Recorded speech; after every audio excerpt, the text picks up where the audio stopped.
예수 그리스도는 어제나 오늘이나 영원토록 동일하시니라. 여러 가지 다른 교훈에 끌리지 말라. 마음은 은혜로서 굳게 함이 아름답고 음식으로서 할 것이 아니니 음식으로 말미암아 행한 자는 유익을 얻지 못하였느니라. 아멘. 예수님의 동일하심에 한계가 없습니다. 여호와라는 이름이 무한하듯이, 무한성을 갖고 있듯이 예수 그리스도는 시간적으로 제한이 없습니다. 그러니까 지금 시간 얘기했잖아요. 어제나 오늘이나 영원토록 시간적으로 제한이 없습니다. 우리 구원의 근거예요. 구원의 창시에 예수 그리스도는 변하지 않습니다. 교회의 머리 되신 분은 동일하시고 그로 말미암아 구원받은 성도들이 얻은 구원의 효력도 변하지 않습니다. 예수님이 죽으시고 부활하시고 승천하시고 다시 오신다는 이 약속도 변하지 않습니다. 그래서 성도는 이 약속만 붙들고 있으면 됩니다. 예수님은 구원에 필요한 모든 일을 최종적으로 마치셨기 때문에, 그리고 그 마치신 일이 변개되거나 효력이 중간에 중단되거나 이런 일이 없기 때문에 우리는 예수만 붙들면 됩니다. 그러므로 여러 가지 다른 교훈에 끌리지 말라 말씀했습니다. 그러므로라는 말은 없지만 논리적인 순서가 그렇습니다. 예수님이 변하지 않기 때문에 만약에 변한다면 다른 교훈을 찾아가야 되지 않겠습니까? 중단된다면 말입니다. 성경에서 그리스도를 말미암아 주어진 진리의 교훈은 항상 단수로 표현되어 있습니다. 그냥 교훈, 우리에게 주신 말씀 이렇게 되어 있습니다. 그런데요, 진리를 벗어난 거짓 교훈들은 복수로 되어 있습니다. 교훈들, 가르침들 이렇게 되어 있습니다. 오늘 본문에 보면은 다른 교훈에 끌리지 말라 그랬는데요. 원래는 다른 교훈들에 끌리지 말라 이렇게 되어 있습니다. 우리 갈라디아서 보면 다른 복음이 이렇게 되어 있죠. 다른 것들은 오리지널은 하나지만 다른 것은 여러 개입니다. 그 잡다한 것에 끌리지 말라는 말입니다. 설교 중에 죄송한데 앞으로는 이것도 좀 켜졌으면 좋겠어요. 좀 어둡습니다. 우리 번역이 나타나 있지 않지만 뭐라고요? 다른 교훈들에 끌리지 말라 그랬어요. 성경의 일관된 표현법에 따르면은 다른 교훈들은 거짓말입니다. 수가 많다는 것 자체가 진짜 아니라는 말입니다. 만일 예수님께서 그분의 존재나 행하신 사역의 효과에 있어서 변한다면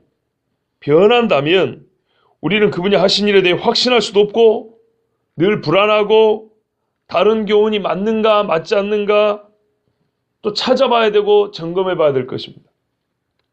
그렇지만 예수님이 변하지 않기 때문에 그의 존재나 속성이나 하신 일이 변하지 않기 때문에 절대로 다른 교훈을 찾는 일은 무익합니다. 또 죄입니다. 특별히 오늘 본문에 보면요, 끌리지 말라 그랬습니다. 이 끌리지 말라는 말을 보면 이 거짓 교훈들은 사람을 속이는 성질이 있구나 하는 걸 알 수 있습니다. 그러잖아요. 삐끼라 그러잖아요. 예, 이렇게 끌어간다 그런 사람들. 사람의 마음을 흔들고 사람이 좋아할 만한 것들로 마음을 끄는 것이 거짓 교훈의 특징입니다. 디모데전서 4장 3절 4절에 때가 이르르니 사람이 바른 교훈을 받지 아니하며 귀가 가려워서 자기의 사욕을 따를 스승을 많이 두고 또 그 길을 진리에서 돌이켜 허탄한 이야기를 따르리라 이렇게 되어 있어요. 허탄한 이야기는 사람들이 따라갈 좋은 이야기입니다. 뭐냐면 진리에서 돌이키기까지 할 정도입니다. 근데 뭐냐면 왜 그러냐면 귀가 가렵답니다. 귀가 가려워가지고 진리는 귀가 아프고요. 거짓 교훈은 귀가 가려운 거를 살살 잘 긁어준대요. 그래서 진리에 있다가도 돌이켜 따라간답니다. 그러니까 이미 진리의 교훈을 받고 있는 히브리 사람들에게 뭐라 그럽니까? 다른 교훈에 끌리지 말라 그럽니다. 그렇죠? 이건 수동형입니다. 걔가 나를 끌어갈 건데 끌려 따라가지 마라 말입니다. 버티고 견디고 싸우라는 뜻입니다. 가만히 있으면 끌려갑니다. 여러분, 미국에요, 라벨이라는 꽤나 유명한 목사가 있어요. 이 사람이 한국말로 번역된 길을 사랑이 이긴다라는 책을 썼어요. 어떤 사랑을 말하는 것일까요? 하나님의 십자가 사랑이 이긴다는 것이죠. 그건 당연한 이야기입니다. 근데 이 사람은 거기에 지나쳐 나갑니다. 어떤 식이냐면 뭐 몇 번 말씀드린 대로 사랑이 너무 커서 하나님의 사랑이 너무 커서 예수를 알든지 모르든 믿든지 안 믿든지 아무 상관없이 나중에는 다 하고 만난 얘기입니다. 그 책이 얼마나 많이 팔리는지 아세요? 한국에서나 미국에서나 소위 베스트셀러입니다. 그런데 MSNBC라는 방송이 있어요. 아마 미국이겠죠. 근데 이 방송 앵커가 마틴 바셔라고 발음을 해도 되는지 모르지만 제가 보기에는 그런데 이 사람이요. 이 라펠 목사를 방송에 초청해갖고 인터뷰를 했어요. 당신의 책의 내용은 이런 거 아니냐? 그런데 왜 이쪽을 따르고 저쪽을 따르지 않냐? 그리고 핵심 내용이 뭐냐? 이러면서 코치코치 깨물었는데 대답을 똑바로 못합니다. 근데 이 앵커가 얼마나 똑똑한 야무진 이야기를 하냐면 당신은 사람이 죽은 일에 대하여 사람들이 많은 관심을 갖고 있고 성도들이 목회자니까 성도들이 물어보기도 하고 관심도 가지고 있고 상당히 궁금하기 때문에 나름대로 답변을 만들어간다. 추측성 답변을 만든다는 거예요. 성도들 중에 어떤 사람은 죽은 후에 이럴 것이다. 어떤 사람은 저럴 것이다. 또 이럴 것이다. 저럴 것이다. 말들이 많다는 거예요. 그래서 이 라펠이라는 목사는 그렇게 추측하지 말라고 자기가 사후에 대하여 얘기를 해준 거예요. 현재 우리의 신앙과 사후 세계는 어떤 관계가 있는지를 설명해 줬는데 최종적으로는 하나님께서 다 용서하시고 구원하실 것이다 라는 답변을 내놨어요. 고민하지 말고 이걸로 답을 삼으라는 얘기예요.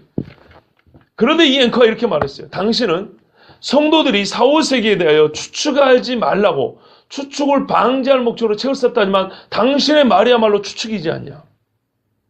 그럴 것이다.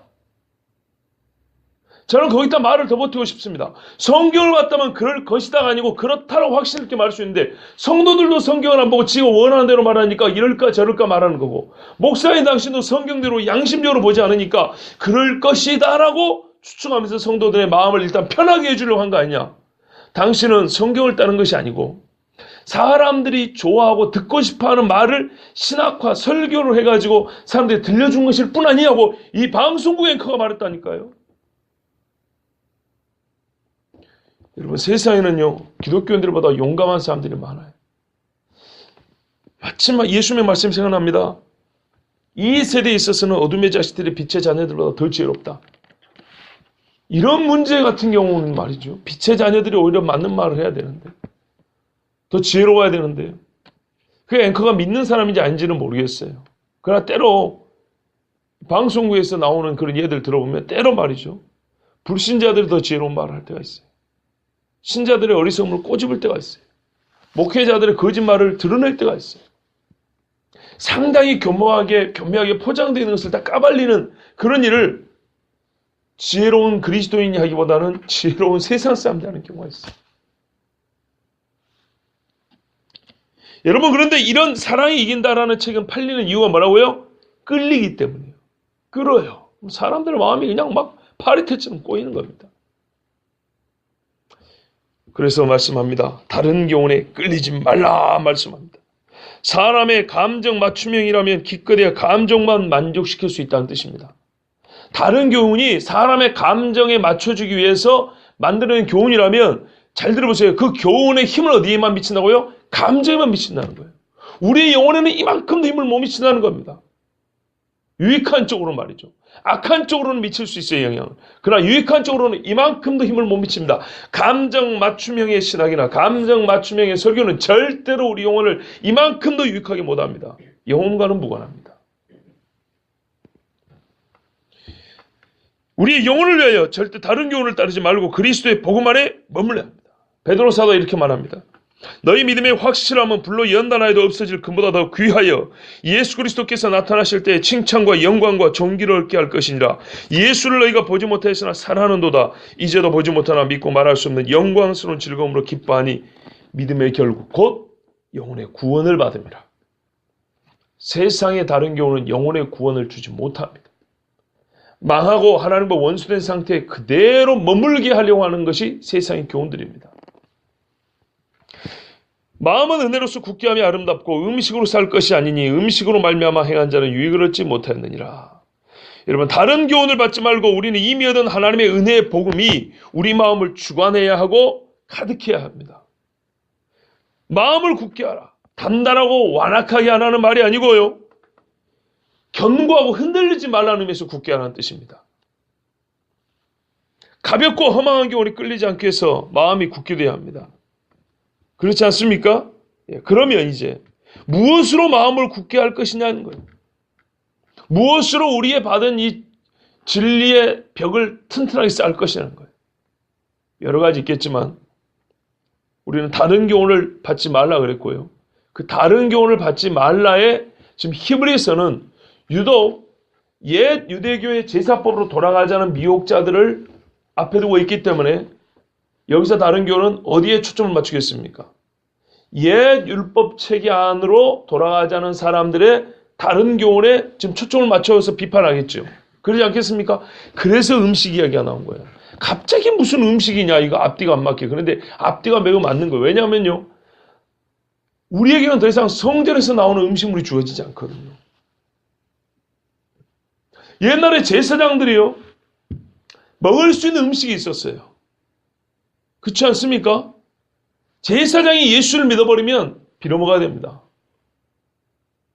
옛날에 화목제를 드릴 때는요, 일부 하나님께 바치고 이거 화목하기 때문에 바친 자와 식구들이 다 나눠 먹는다. 우리가 레위기 들었죠. 이래서 레위기를 먼저 드릴 필요가 있었어요.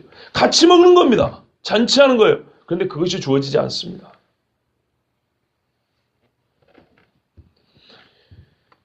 여러분, 음식으로서 할 것이 아니라 그랬어요. 음식으로 말미암아 행한 자는 유익을 얻지 못하느니라 그랬어요.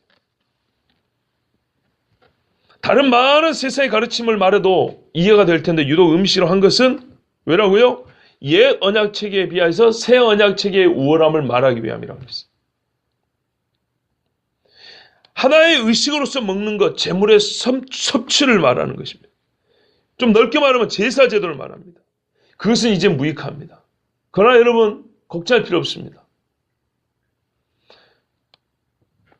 먹는 거요, 성도들의 연보가 있다고 그랬습니다. 그렇죠? 어떤 사람도 이렇게 자랑하더라고요. 미국 교회 성도들은 헌금 부담이 없대요. 그런 글이 있어요. 1달러, 2달러 낸대요. 우리 돈 하면 한 천몇 병원에서 기껏해야 3,000원 정도 헌금한다는 거예요. 그런데 한국은 너무 헌금이 많대요. 저도 지나치게 헌금 강조하는 거는 반대입니다. 반대입니다. 진짜입니다. 그런데요, 미국식 헌금을 본받을 마음도 없습니다. 여러분, 그거 아십니까? 인색함으로나 억지로 하지 말고 자원함으로 하라. 마케도니아에서는 어디 교회더라, 제가 지금 정확히 생각 안 나는데, 그들이 기근 중에 어려울 때도 힘을 다하여 헌금하여 가지고 다른 또 어려운 교회를 도왔다, 이렇게 돼 있어요. 바울이 가기 전에 미리 준비했다, 이렇게 돼 있어요. 그 예수님이 하신 말씀 기억하세요. 과부가 2렙돈, 2렙돈을 넣었는데 저가 생활비 전부를 넣었는데 예수님이 설교하시다가 쳐다봤다니까요. 항상 그렇게 헌금하라는 게 아니에요. 하나님이 뭘 보시냐 이 말이죠. 1달러든 2달러든 과부 같은 마음을 하면 하나님이 받습니다.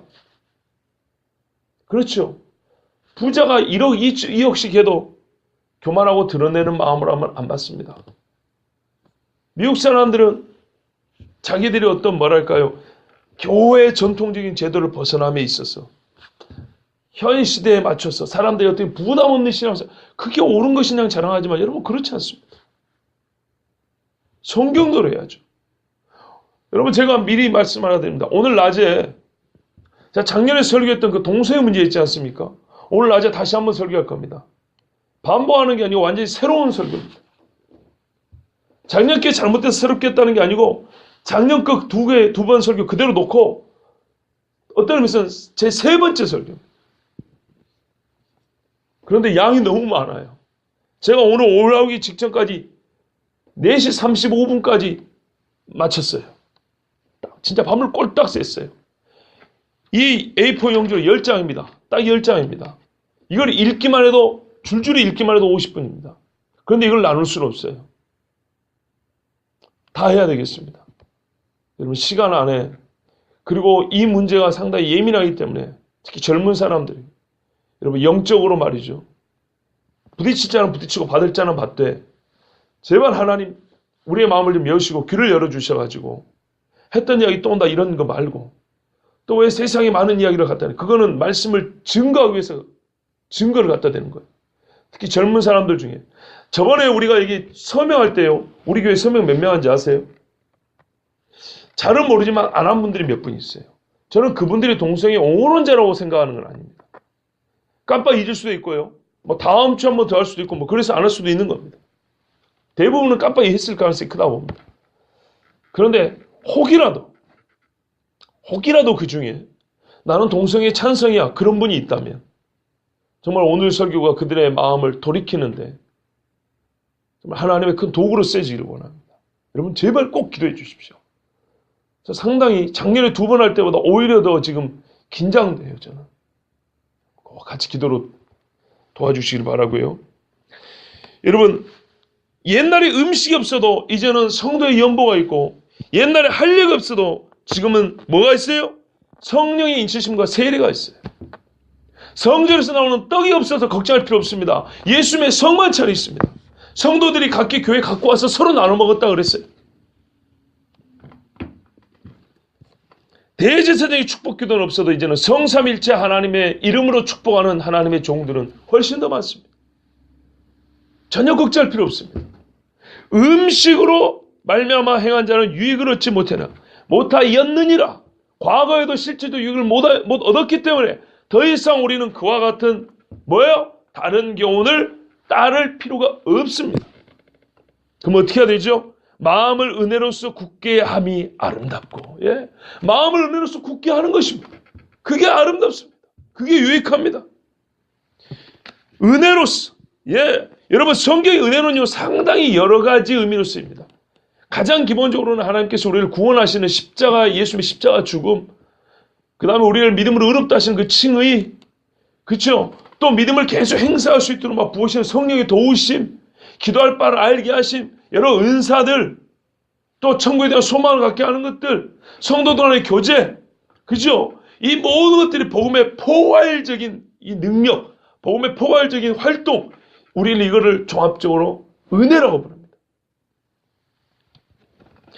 영적, 복음으로 말미암아 우리가 누리는 영적 유익의 모든 측면을 은혜라고 말할 수 있습니다. 이 은혜로만 채우라는 것입니다. 이 은혜로 우리 안에 뭐랄까요? 죄인에서 의롭게 되는 그런 변화도 맛보고 또 하나님이 우리 삶에서 기도하면 도우심도 맛보고 내 삶이 변화돼서 야 내가 이렇게 거룩해질 수도 있는가 하는 거룩함도 맛보고 은사를 주셔가지고 그 은사를 행사해서 여러 사람을 유익하고 교회를 건강히 하는데 그런 역사도 행하고 이런 일들로만 그렇죠? 이런 거로만 가득 채우라는 겁니다. 우리의 마음에 우리의 속에서부터 이런 일들이 움직이고 시작될 수 있도록 그렇게 가득 채우랍니다. 그러면 기본적으로 뭐가 있어야 될까요?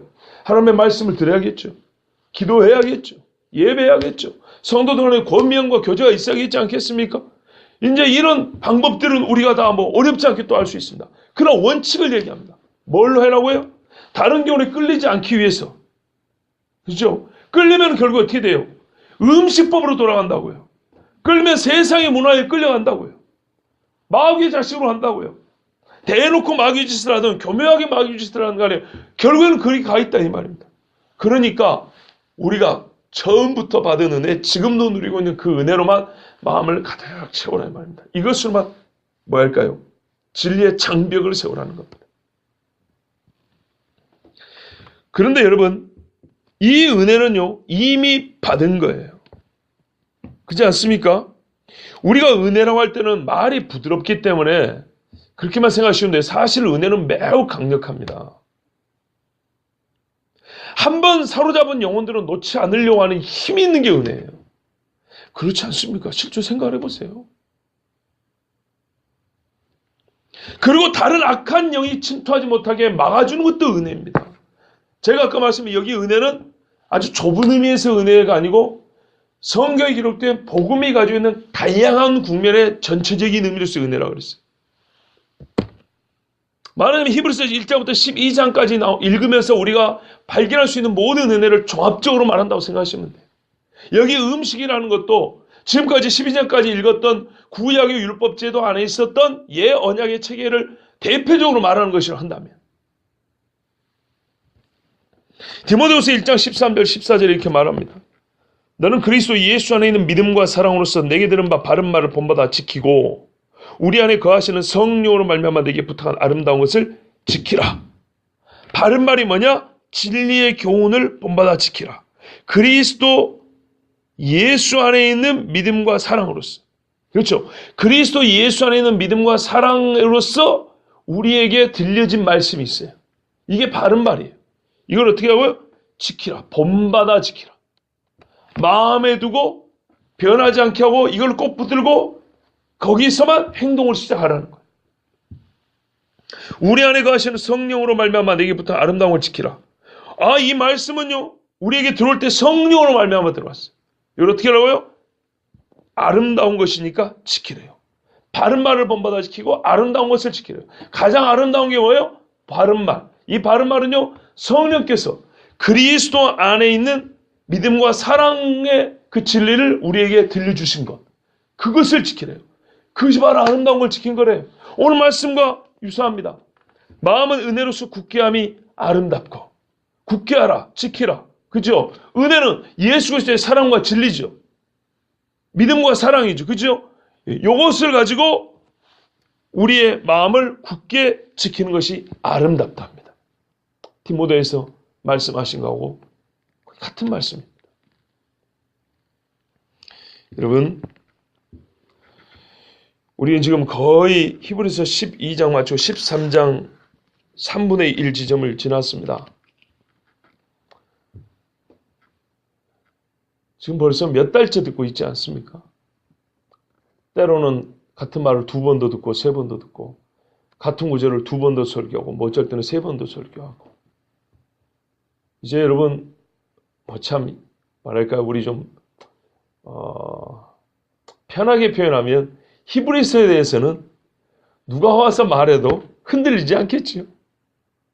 다 기억 못해도 그래도 아닌 것을 분별할 정도는 여러분 이미 다 들으셨고 아마 마음속에 어느 정도 정리가 되셨을 거예요. 그런데 여기에 더하여 히브리서를 아는 지식을 넘어서서 히브리서가 우리에게 주시는 영적 유익을 이제 누려야 됩니다.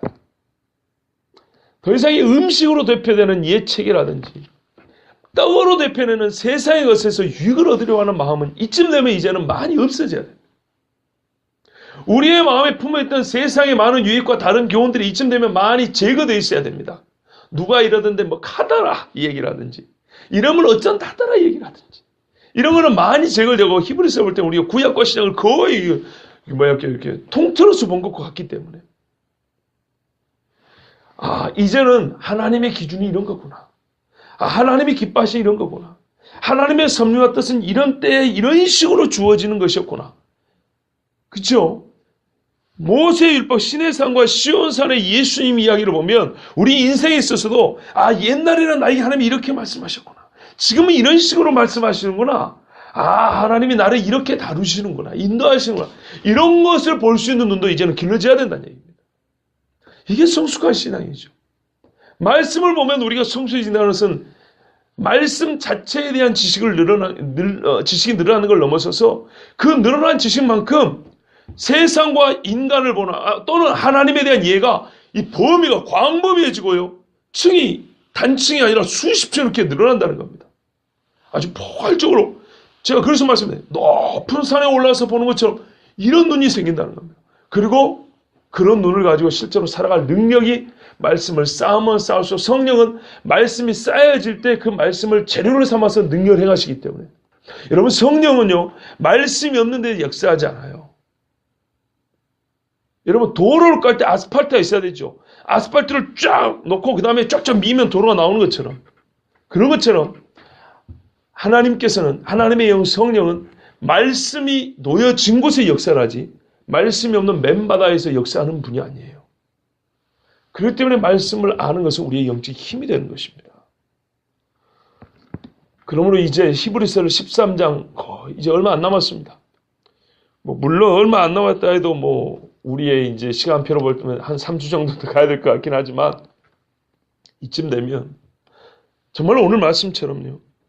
마음의 은혜로서 굳게 되어서 많이 아름다워졌다고 생각합니다. 이쯤 되면 우리는 하나님의 말씀이 참으로 아름답다라는 뭐랄까요? 우리의 삶의 체험이 풍성해진다고 생각합니다. 물론 이건 제 생각입니다. 그러나 하나님의 뜻이 오늘 말씀에 그렇게 드러나 있다고 우리는 그렇게 또 볼 수 있습니다. 여러분, 세상에 많은 사람들이 교회를 다니지만 정말 하나님 주신 영적인 유익을 누리지 못하고 죽어가는 사람들 꽤 많습니다. 여러분, 절대로 쫓지 마십시오. 특별히 저 옆에 로마 카톨릭이 있습니다. 저 사람들은 아직까지 음식의 체계 안에 있는 종교입니다. 미사, 제사입니다. 미사를 지낼 때마다 예수님을 다시 죽이고 다시 죽이는 것입니다. 아주 쉽게 표현하면 그렇습니다. 그러나 그것이 아무 유익이 없다고, 유익을 얻지 못한다고 개혁자들은 피를 흘렸습니다. 여러분, 한 번쯤 저기는 어떻게 예배되는가 한번 궁금한데 가볼까? 아니요. 그런 생각 애시당초 하지 마세요. 저기서 하는 성찬식, 지금 미사는 어떻게 하는가 한번 떡하고 포도주 한번 먹고 마셔볼까?